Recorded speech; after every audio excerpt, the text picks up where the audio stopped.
Assalamualaikum warahmatullahi wabarakatuh.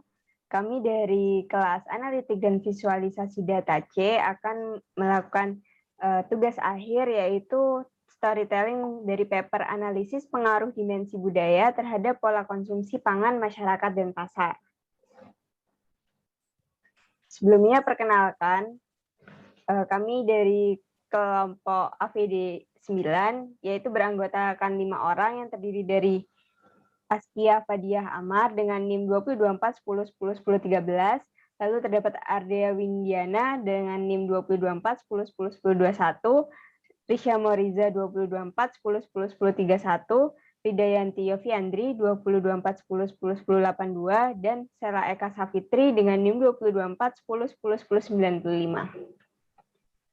Terdapat 5 subbab, yaitu terdiri dari abstrak, pendahuluan, metode, hasil dan pembahasan, dan kesimpulan pada paper yang akan kami bahas. Yang pertama, abstrak. Abstrak ini berisi masalah. Yang pertama masalahnya adalah jumlah masyarakat yang banyak membuat Indonesia sulit untuk memenuhi konsumsi pangan mereka. Lalu masalah selanjutnya yaitu keanekaragaman pola konsumsi pangan masyarakat tiap masyarakat berbeda-beda. Lalu ada tujuan dari penelitian ini. Tujuan dari penelitian ini adalah untuk menganalisis pengaruh dimensi sosial budaya, yaitu suku dan agama, terhadap pola konsumsi pangan masyarakat di Denpasar. Analisis data pada penelitian ini menggunakan metode analisis univariat. Lalu hasil dari penelitian ini menunjukkan bahwa aspek agama lebih berpengaruh pada praktik konsumsi makanan dibanding dengan aspek suku. Yang kedua yaitu pendahuluan. Pangan merupakan kebutuhan mendasar bagi kehidupan manusia yang memiliki peran sebagai kebutuhan pokok yang dibutuhkan tubuh. Kebiasaan makan yang ada pada masyarakat akan berbeda antara satu masyarakat dengan masyarakat yang lain. Hal ini disebut dengan pola konsumsi pangan. Pola konsumsi pangan akan berbeda dari waktu ke waktu, dan pola konsumsi pangan ini antar wilayah satu dan wilayah yang lainnya dapat berbeda tergantung dari kondisi lingkungannya. Faktor yang mempengaruhi yaitu adanya perubahan pendapatan, suku, agama, perubahan kesadaran masyarakat akan pangan dan gizi, serta perubahan gaya hidup. Kota Denpasar sendiri merupakan ibu kota Provinsi Bali yang memiliki rata-rata pengeluaran per kapita kelompok bukan makanan terbesar di Bali, yaitu sebesar 1.171.000 per bulan. Penelitian ini bertujuan untuk mengetahui pengaruh dimensi sosial budaya terhadap pola konsumsi pangan masyarakat di daerah Denpasar dengan menggunakan metode univariat. Kemudian metode. Nah, dalam penelitian kali ini pengumpulan datanya itu berasal dari 148 responden yang dilakukan pada tahun 2015 hingga 2016 di Kota Denpasar, Bali.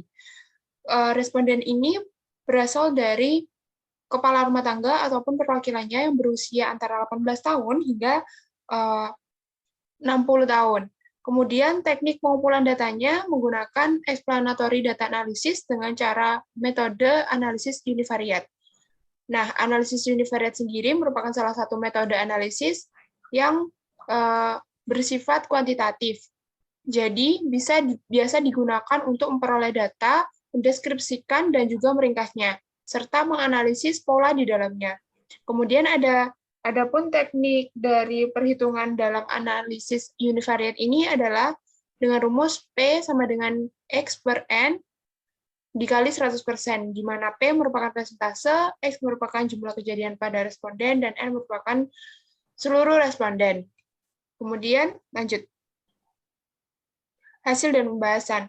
Nah, pada penelitian ini kita mendapatkan data mengenai tingkat dominasi suku dan agama yang ada di Kota Denpasar, yakni pada dominasi terjadi pada suku Bali dan agama Hindu.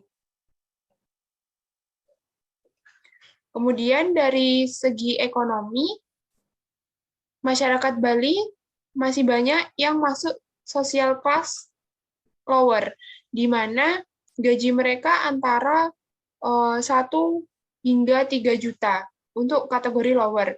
Dan dari diagram yang sebelah kanan kita bisa mengetahui bahwa pengeluaran dan pemasukan mereka itu sangat minim.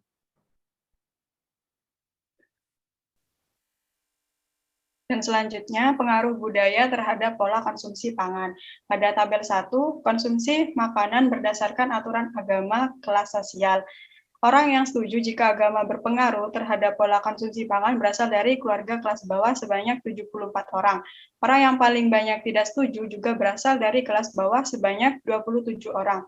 Dilihat dari kelas sosial, orang yang setuju agama berpengaruh terhadap pola konsumsi pangan sebanyak 69,9% dan orang yang tidak setuju sebanyak 30,1%. Dan untuk tabel yang kedua, konsumsi makanan berdasarkan aturan agama terhadap segi gender. Orang yang setuju lebih banyak bergender perempuan dan orang yang tidak setuju juga lebih banyak yang bergender perempuan. Dari tabel 3, konsumsi makanan berdasarkan aturan agama terhadap segi agama. Agama yang dominan di Denpasar yaitu Buddha, Katolik, Hindu, Islam, dan Protestan. Orang yang setuju dan tidak setuju jika agama berpengaruh terhadap pola konsumsi pangan terbanyak berasal dari agama Hindu. Dan orang yang setuju sebanyak 70,3% dan orang yang tidak setuju sebanyak 29,7%.